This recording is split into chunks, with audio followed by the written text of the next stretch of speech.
দেশের স্বাধীনতা ও সার্বভৌমত্ব নস্যাৎ করার ষড়যন্ত্র জনগণ মেনে নেবে না বলে হুঁশিয়ারি দিয়েছে বিএনপি। দলের সিনিয়র নেতারা বলেছেন, আগামীর রাজনীতি হবে দেশনায়ক তারেক রহমানের নেতৃত্বে নতুন বাংলাদেশের স্বপ্নের রাজনীতি। মাস্তান ও দখলবাজদের আশ্রয় বিএনপিতে নেই বলেও জানান দলের সিনিয়র নেতারা। বিএনপি বিভিন্ন অনুষ্ঠানে যোগ দিয়ে তারা বলেন, সাবেক স্বৈরাচারী সরকারের দেশবিরোধী ষড়যন্ত্রের ব্যাপারে সবাইকে সজাগ থাকতে হবে।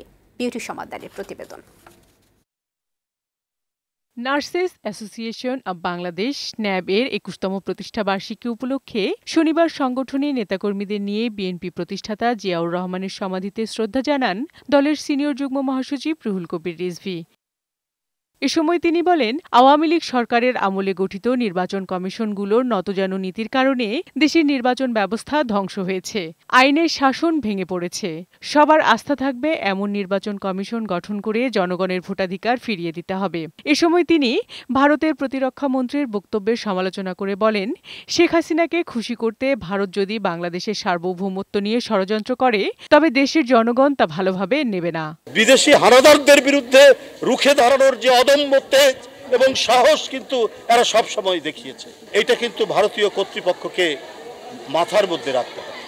এদিকে বিকেলে নয়াপল্টনে বিএনপির কেন্দ্রীয় কার্যালয়ে বন্যার্তদের জন্য ত্রাণ সংগ্রহ কার্যক্রম পরিচালনা করে দলের স্থায়ী কমিটির সদস্য এজেড-এম জাহিদ হোসেন বলেন, দেশের বিরুদ্ধে এখনো গভীর ষড়যন্ত্র চলছে। যতদিন পর্যন্ত না আমাদের সেই গুম, সেই হত্যা, রাজনৈতিক হত্যা আর এই ছাত্র জনতার আন্দোলনে সহস্রাধিক ছাত্র জনতা রাজনৈতিক কর্মী হত্যার বিচার না হবে, দেশের বিরুদ্ধে গভীর ষড়যন্ত্র বন্ধ হবে না। অন্যদিকে খাগড়াছড়ির বিভিন্ন এলাকায় বন্যায় ক্ষতিগ্রস্ত ৫০০ পরিবারের মাঝে ত্রাণ বিতরণ করেন বিএনপির স্থায়ী কমিটির সদস্য আমির খসরু মাহমুদ চৌধুরী।